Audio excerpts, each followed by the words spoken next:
Welcome to the last breakfast. Please enjoy the video.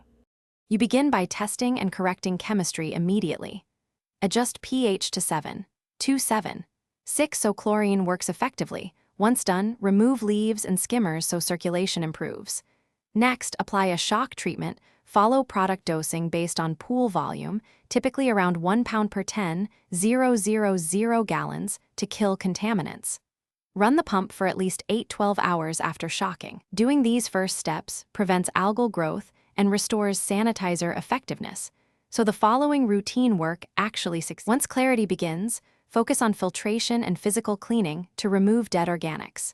You'll backwash or clean your filter when pressure is 810 psi above baseline, so flow stays strong. Make sure to brush walls and vacuum the floor to dislodge settled particles. Then treat with a routine algaecide to prevent regrowth and maintain free chlorine in the 1-3 ppm range.